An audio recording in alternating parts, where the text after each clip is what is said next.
శ్రీమాత్రే నమః. శ్రీ కామాక్షి పరదేవతాయే నమః. కాంచీపురంలో వెలసిన శ్రీ విద్యా స్వరూపిణి లలితా మహాత్రిపుర సుందరి శ్రీ కామాక్షి పరదేవత యొక్క వైభవం పురాణాల్లో ఇతిహాసాల్లో వర్ణించబడింది. ఆ తల్లిని మూక కవి అద్భుతంగా 500 శ్లోకాల్లో స్తుతించారు. ముఖ్యంగా అమ్మవారి యొక్క కరుణా కటాక్షలబ్ధమైనటువంటి వాక్శక్తితో ఆ తల్లినే వర్ణించి ధన్యులయ్యారాయన. ఆ తల్లి యొక్క అనుగ్రహంతో వచ్చిన పలుకులు గనక ఆ పలుకులకు కూడా చాలా శక్తి ఉంటుంది. మూక పంచశతిలో మొదటి శతకం ఆర్యా శతకం. ఒక విధంగా ఇది సారభూతమైన శతకం అని చెప్పుకోవాలి. ఈ ఆర్యా శతకం ఒక్కటి నిత్యం పారాయణ చేసుకున్న లేదా ఇందులో రోజు కొన్ని శ్లోకాల చొప్పున పారాయణ చేసుకున్నప్పటికీ కూడా కామాక్షి దేవత యొక్క అనుగ్రహం తప్పకుండా లభిస్తుంది. అలాంటి రమ్యమైన పదాల్లోనే సంగీతం దాచుకున్నటువంటి మూక పంచశతిలోని ఆర్యా శతకాన్ని సంగీత విద్యలో ప్రావీణ్యం కలిగినటువంటి శ్రీమతి చివుకుల అనురాధ గారు చక్కగా స్వరపరచి కమ్మని కంఠంతో గానం చేశారు. కాంచీ యతీంద్రుల యొక్క ఆశీర్వచనంతోనూ ఆదేశంతోనూ అనేక మందికి సౌందర్యలహరి, మూక పంచశతి ఇత్యాది శ్లోకాలను నేర్పడమే కాకుండా వారి అనుగ్రహంతో వారి నిర్దేశంతో కాశ్మీరం మొదలైన ప్రాంతాలకు వెళ్ళి కూడా వారు సౌందర్యలహరి మొదలైనవి గానం చేశారు. ఇప్పుడు అనేక మందికి సౌలభ్యం కోసం స్వరపరిచి ధ్వనిముద్రికగా అందిస్తున్నారు. ఇందులో వీరు పాడిన తీరు వినడానికి శ్రవ్యంగా ఉండడమే కాకుండా నేర్చుకుని తిరిగి పాడుకోవడానికి కూడా అనువుగా ఉన్నది. ఇటువంటి గానం చేసినటువంటి ఈ తల్లికి కామాక్షి పరదేవత అనుగ్రహం నిండుగా లభించుగాక. ఈ గానం విని ఎందరో ధన్యులగుదురుగాక. స్వస్తి. శ్రీ కామాక్షి పరదేవతాయై నమః.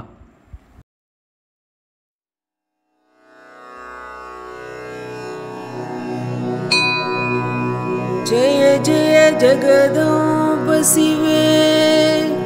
जय जय कामाक्षि,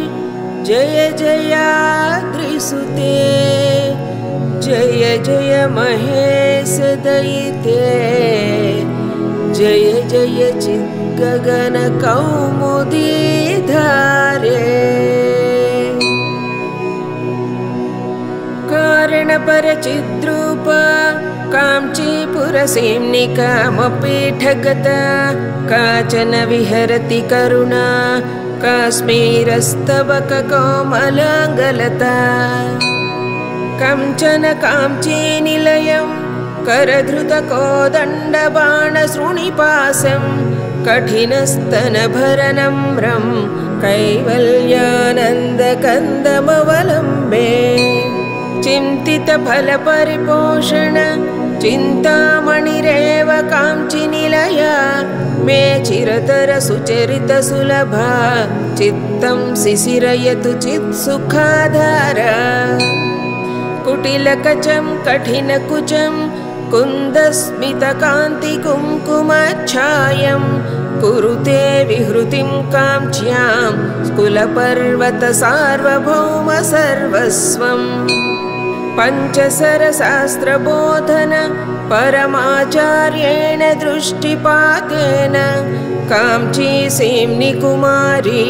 काचन मोहयति कामजतारम् परया काञ्चीपुरया पर्वतपर्याय पीनकुचभरया परतन्त्रावयमनया पङ्कजसब्रह्मचारिलोचनया ऐश्वर्यमिन्दुमूलेः ऐकात्म्यप्रकृति काञ्चीमध्यगतम् ऐन्दवकिशोरशेखरम् ऐदम्पर्यं च कास्ति निगमानाम् श्रितकम्पासीमानं शिथिलितपरशिवधैर्यमहिमानं कलये पाटलिमानं कंचन कंचुकितभुवनभूमानम् आधृतकाञ्चीनिलय मदनमदारूढयौवनाटोपाम् आगमवतं सकलिकाम् आनन्दाद्वैतकन्दलीं वन्दे तुङ्गाभिरामकुचभर शृङ्गारितमाश्रयामि काञ्चीगतं गङ्गाधरपरतन्त्रं शृङ्गाराद्वैततन्त्रसिद्धान्तम् काञ्चीरत्नविभूषां कामपि कन्दर्पसूतिकापाङ्गीं परमां कलामुपासे परशिववामाङ्कपीठिकासीनां कम्पातीरचराणां करुणाकोरकितदृष्टिपातानां केळीवनं मनो मे केषाञ्चिद्भवतु चिद्विलासानाम् आम्रतरुमूलवसतेः आदिमपुरुषस्य नयनपीयूषम् आरब्धयौवनोत्सवम् आम्नाय रहस्यमूलमवरवलम्बे अधिकांचि परमयोगिभिः आदिमपरपीठसीम्निदृश्येन अनुबद्धं मम मानसम् अरुणिमसर्वस्वसम्प्रदायेन अंकितशङ्करदेहाम् अंकुरितो रोजकङ्कणाश्लेषैः अधिकांचि नित्यतरुणीम् अद्राक्षं काञ्चिदद्भुतां बालाम् मधुरधनुषा महीधरजनुषा नन्दामि सुरविबाणजुषा चिद्वपुषा काञ्चीपुरे केळिजुषा बन्धुजीवकान्तिमुषा मधुरस्मितेन रमते मांसलकुचभारमन्दगमनेन मध्ये काञ्चि मनो मे मनसि च साम्राज्यगर्वबीजेन धरणिमयीं तरणिमयीं पवनमयीं गगनदहनहोतृमयीं अम्बुमयीमिन्दुमयीम्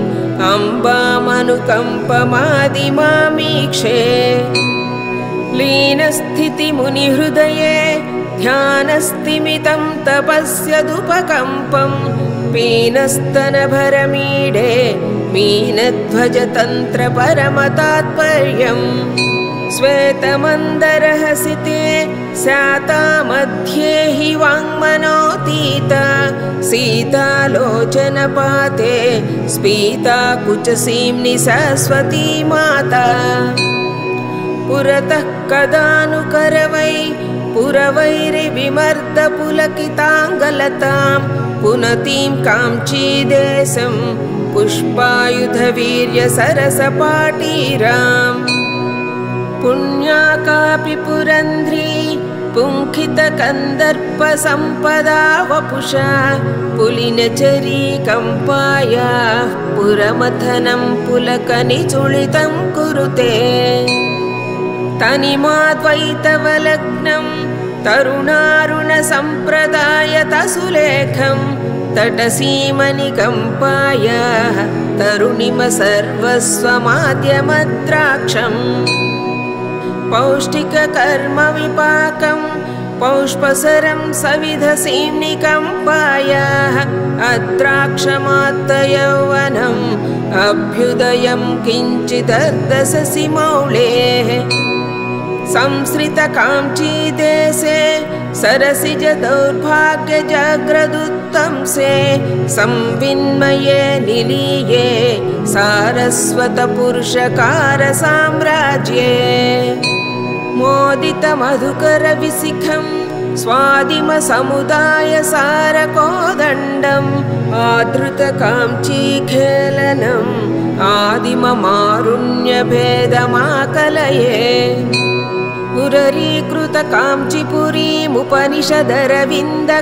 पुररीकृतकाञ्चीपुरीमुपनिषदरविन्दकुहरमधुधाराम् उन्नम्रस्तनकलसीम् उत्सवलहरीमुपास्महे शम्भो येन शिशुदीर्घलोचनं येन परिपन्थि सन्ततन्नमताम् एकाम्रनाथजीवितम् एवं पददूरमेकमवलम्बे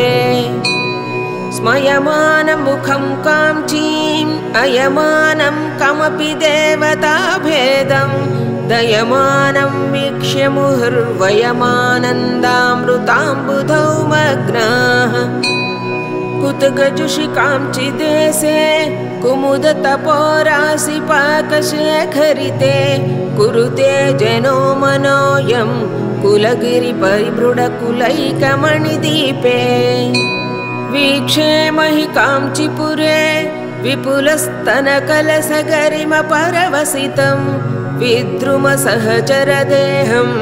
विभ्रमसमवायसारसं नाहम् कुरुविन्दगोत्रगात्रं कूलचरं कमपि नौमि कम्पायाः कूलकषं कुचकुम्भं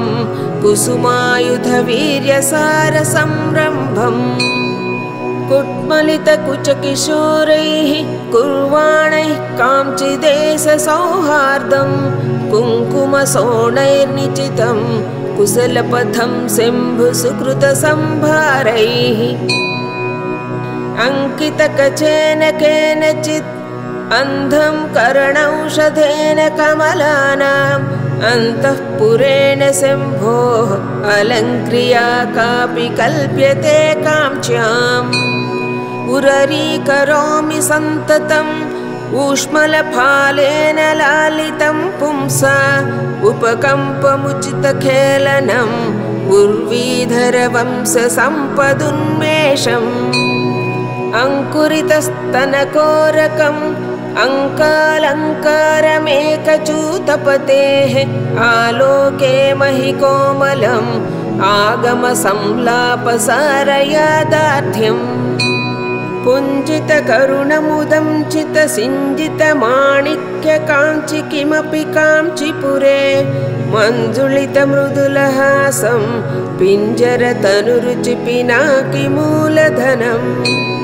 लोलहृदयोऽस्मि शम्भोः लोचनयुगलेन लेह्यमानायां लालितपरमशिवायां लावण्यामृततरङ्गमालायाम्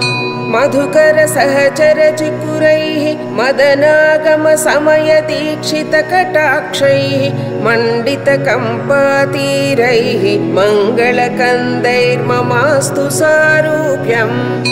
वदनारविन्दवक्षो वामाङ्कतटीव संवदीभूता पुरुषत्रितये त्रेधा पुरन्ध्रिरूपा त्वमेव कामाक्षि बाधाङ्करीं भवाब्धेः आधाराद्यम्बुजेषु विचरन्तीम् आधारीकृतकाञ्चीं बोधामृतवीचिमेव विमृशामः कलयाम्यन्तस्य सिधरकलयाङ्कितमौलिममलचिद्वलयाम् अलयामागमपीठीं निलयां वलयां कसुन्दरीमम्बाम्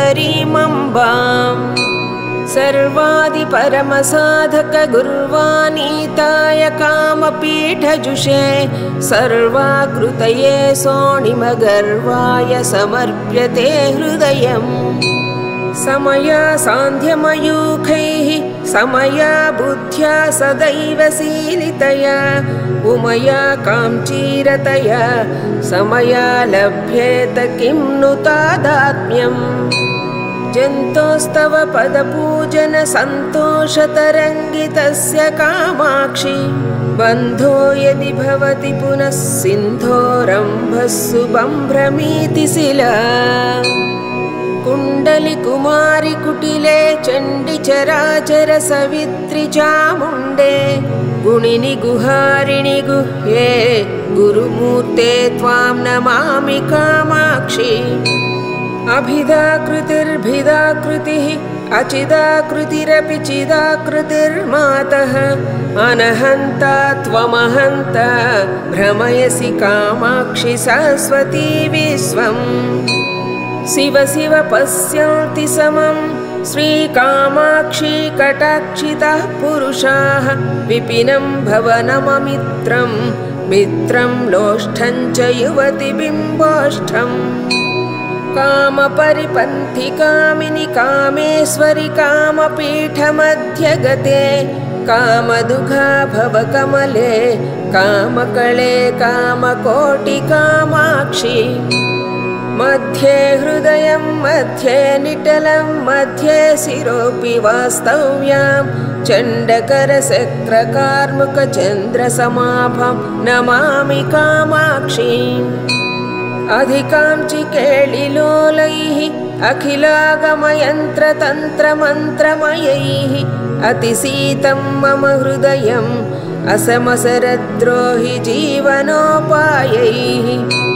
नन्दति हृदि मम काचन मन्दिरयन्ती निरन्तरं काञ्चीम् इन्दुरविमण्डलकुचा बिन्दुवियन्नादपरिणता तरुणी सम्पालिता सवर्णं सम्पादयितुं भवज्वरचिकित्सां लिम्पामि मनसि किञ्चन कम्पातटरोहि सिद्धभैषज्यम् अनुमितकुचकाठिन्यम् अधिवक्षः पीठमङ्गजन्मरिपोः आनन्ददां भजेताम् आनङ्गब्रह्मतत्त्वबोधशिराम् ऐक्षिशिपाशाङ्कुशधरहस्तान्तं विस्मयार्हवृत्तान्तम् अधिकाञ्चिनिगमवाचां सिद्धान्तं शूलपाणिशुद्धान्तम् आहितविलासभङ्गीमा ब्रह्मस्तम्भशिल्पकल्पनया आश्रितकाञ्चीमतुलाम् आद्यां विस्फूर्तिमाद्रिये विद्याम् मूकोऽपि जटिलदुर्गतिशोकोऽपि स्मरति यक्षणं भवतीं एको भवति स जन्तु लोकोत्तरकीर्तिरेव कामाक्षी पञ्चदशवर्णरूपं कञ्चन काञ्ची विहारधौरेयं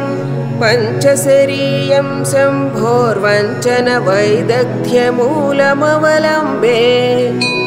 परिणति यतीं चतुर्धा पदवीं सुधियां समेत्य सौषुम्नीं पञ्चाशदर्णकल्पितपदशिल्पां त्वां नमामि कामाक्षीम् आदिक्षन्मम गुरुराडादिक्षान्ताक्षरात्मिकां विद्यां स्वाधिष्ठचापदण्डां नेधिष्ठामेव कामपीठगताम् तुष्यामि हर्षितस्मरसासनय काञ्चीपुरकृतासनय स्वासनया सकलजगद्भासनया कलितशम्बरासनय प्रेमवती कम्पायां स्थेमवती यतिमनस्सु भूमवती सामवती सत्यगिरां सोमवती शिरसि भाति हैमवती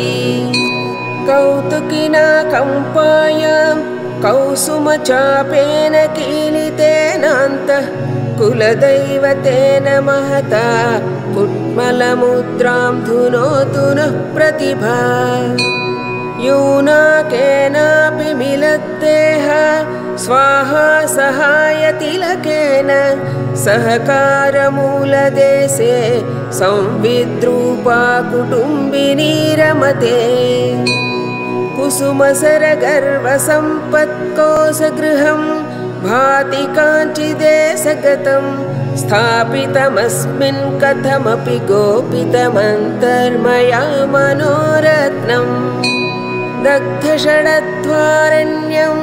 दरदलितकुसुम्भसम्भृतारुण्यं कलये तव तारुण्यं कम्पातटसीम्नि किमपि कारुण्यम् अधिकाञ्चि वर्तमानामतुलां करवाणि पारणामक्षोः आनन्दपाकभेदाम् अरुणिमपरिणामगर्वपल्लविताम् बाणशृणिपाशकार्मुकपाणिममुं कमपि कामपीठगतं येन धरकोणचूडं सोणिमपरिपाकभेदमाकलये किं वा फलति ममान्यैः बिम्बाधरचुम्बिमन्दहासमुखी संबाधकरी तमसाम् अम्बा जागर्ति मनसि कामाक्षी मञ्चे सदाशिवमये परशिवमय ललितपौष्पपर्यङ्के अधिचक्रमध्यमास्ते कामाक्षी नाम किमपि मम भाग्यम् रक्षोऽस्मि कामपीठीलालिकया घनकृपाम्बुकालिकया श्रुतियुवति कुन्तलमणिमालिकया तुहिनशैलबालिकया लीये पुरहरजाये माये तव तरुणपल्लवच्छाये चरणे चन्द्राभरणे काञ्चीसरणे नतार्तिसंहरणे मूर्तिमतिमुक्तिबीजे मूर्ध्निस्तवकितचकोरसाम्राज्ये मोदितकम्पाकूले मुहुर्मुहुर्मनसि मुमुदिशास्माकम् वेदमयीं नादमयीं बिन्दुमयीं परपदोद्यदिन्दुमयीं मन्त्रमयीं तन्त्रमयीं प्रकृतिमयीं नौमि विश्वविकृतिमयीं पुरमथन पुण्यकोटि पुञ्जित कविलोकसूक्तिरसधाटि मनसि मम कामकोटि विहरतु करुणा विपाक परिपाटि कुटिलं चटुलं पृथुलं मृदुलं कचनयन जघन चरणेषु अवलोकितमवलम्बितमधिकं पातटममेयमस्माभिः प्रत्यन्मुख्या दृष्ट्या प्रसाददीपाङ्कुरेण कामाक्ष्याः पश्यामि निस्तुलमहोपचेळिमं किमपि परशिवोल्लासम् विद्ये विधातृविषये कात्यायनि कालिकामकोटिकळे भारति भैरवि भद्रे सखिनि सम्भवि शिवे स्तुवे भवतीं मालिनि महेशचालिनि काञ्चीखेलिनि विपक्षकालिनि ते शूलिनि विद्रुमशालिनि सुरजनपालिनि कपालिनि नमोऽस्तु देशिकतिकिमेष शिवे तत्ताद्भक्तवहितरुणिमोन्मेषः कामाक्षि शूलपाणे कामागमसमयतन्त्रदीक्षायाम्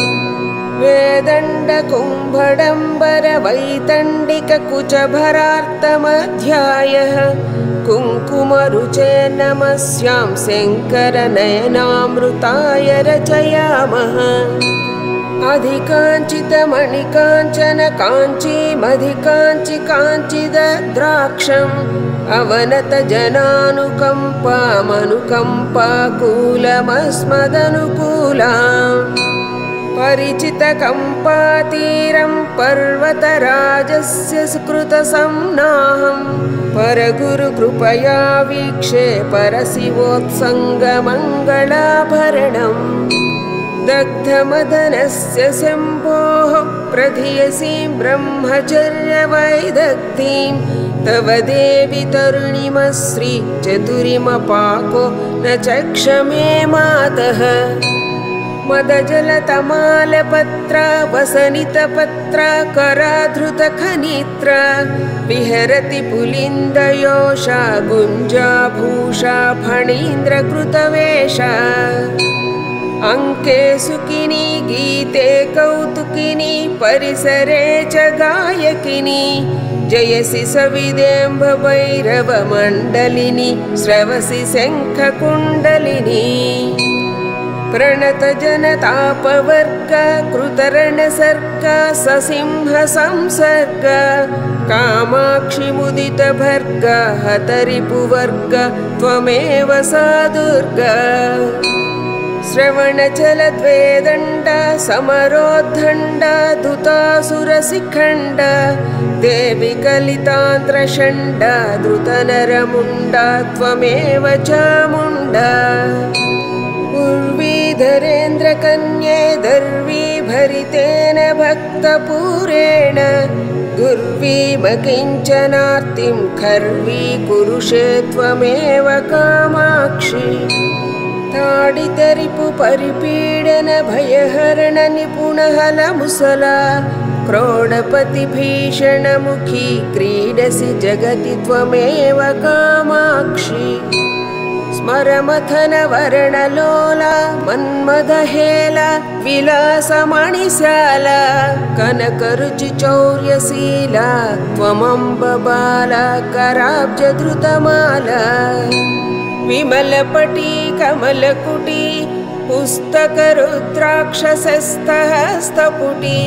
कामाक्षि पक्ष्मलाक्षि कलितविपञ्ची त्ववेदवैरिञ्ची कुङ्कुमरुचिपिङ्गमसृक्पङ्किलमुण्डालिमण्डितं मातः जयति तव रूपधेयं जपपटपुस्तकवराभयकराब्जम् कनकमणिकलितभूषां कालाय सकलहशीलकान्तिकलां कामाक्षि शीलये त्वां कपालशूलाभिरामकरकमलाम् लोहितिमुपञ्जमध्ये मोहितभुवनं मुदा निरीक्षन्ते वदनं तव कृचयुगलं काञ्चीसीमाञ्चकेऽपि कामाक्षि जलधि द्विगुणितहुतवः दिशा दिनेश्वरकलाश्विनेयदलैः नलिनैर्महेसि गच्छसि सर्वोत्तरकरणकमलदलममलम् सत्कृतदेशिकचरणाः सबीजनिर्बीजयोगनिःश्रेण्या अपवर्गसौधवलभीमारोहं त्र्यम्बकेऽपि तव कृपया अन्तरपि बहिरपि त्वं जन्तुततेरन्तकान्तकृदहं ते चिन्तितसन्तानवतां सन्ततमपि तन्तनीषि महिमानम् कळमण्डुलवागनुमितगळपञ्जरगतसुखग्रहौत्कण्ठ्यात् अम्बरदनाम्बरं ते बिम्बफलं संबरारिणान्यस्तम् जय जय जगदम्ब शिवे जय जय कामाक्षि जय जयाद्रिसुते जय जय महेशदयिते जय जय चिद्गगनकौमुदीधारे आर्याशतकं भक्त्या पठतामार्याकटाक्षेण निस्सरति वदनकमलात् वाणी पीयूषधोरणी दिव्या।